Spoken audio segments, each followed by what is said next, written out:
Hey everyone, welcome back. Ready to dive into something kind of huge. I'd say so. Let's do it. Today it's artificial intelligence, but maybe not what you would expect. Not robots taking over stuff, but how AI is already shaping things. Yeah, it's sneaky like that. Like you realize how much you rely on GPS now. AI is kind of becoming that embedded everywhere. Exactly. Hmm. So we went through this tech podcast, some real-world examples too. And honestly, how companies use AI right now is kind of mind-blowing. Like we get Spotify recommendations, everyone knows that's AI, right? Hmm. But AI making sure Walmart's shelves are stocked, or even crazier, AI helping people who can't see shop for makeup online. Wild. That one, the Estee Lauder thing, shows how AI can make things fairer too. They built it into their site so people with, I think it's visual impairments, they can shop, find the right lipstick shade, all guided by AI.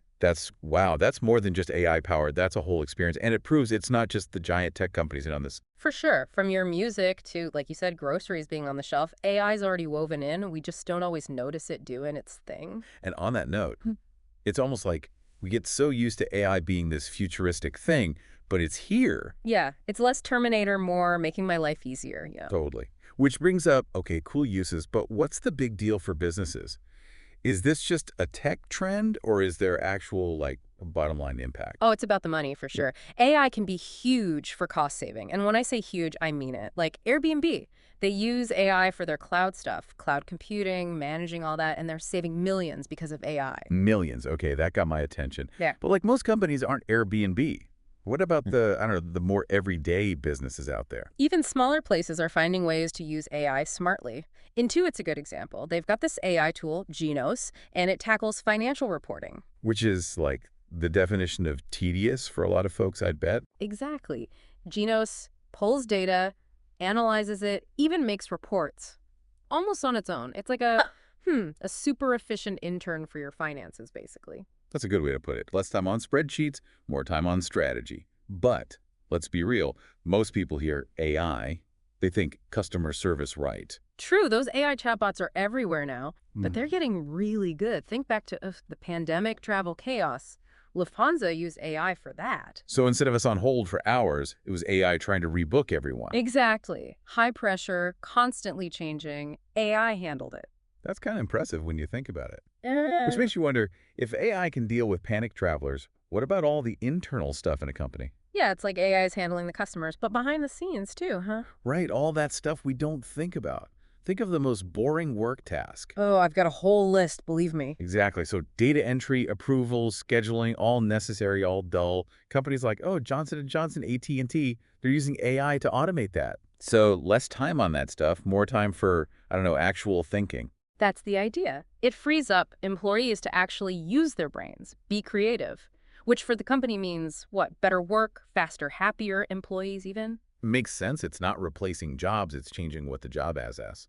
But then, okay, if AI is this integrated, doesn't that make us reliant on it? Like, Hmm. what if it goes wrong? That's a lot of faith we're putting in AI. It's a huge question. And it gets to how AI is always on? Yeah. Like Netflix, Uber, they run 24/7, right? AI makes sure that's smooth, millions of people using those, and AI is the invisible thing keeping it working. Huh. I admit I hadn't thought of it that way. But those are still like if Netflix goes down, it's annoying. Compared to, say, airplanes using AI. Oh, for sure. The stakes get way higher when we talk about something like that. Boeing, for example, they use AI to analyze like tons of data from planes, sensor readings, all that, to catch tiny problems before they're big problems. Wow, okay, yeah, suddenly my Spotify playlist feels less crucial. Mm. But that really highlights how reliable AI has to be Huh. if we're trusting it with that. So from what we're listening to today, it's clear AI is not the future, it's N now W, and it's everywhere. So like, what's the takeaway for our listeners? How do we go from just knowing about AI to actually understanding it, using it maybe? Honestly, I think it's about staying curious. We've seen how surprising it can be, how many different ways it's used. Don't get stuck thinking it's just one thing. So less robots taking over, more what weird thing can AI do today? Exactly. It's a tool, so like any tool, it's about how we use it that matters.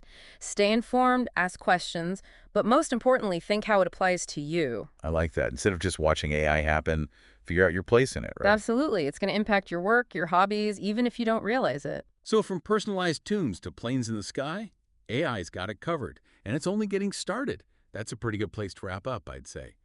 Thanks for joining us on this deep dive. And remember, AI is changing fast, so keep asking those questions, keep exploring. Who knows what amazing AI-powered thing we'll be talking about next time. Until then.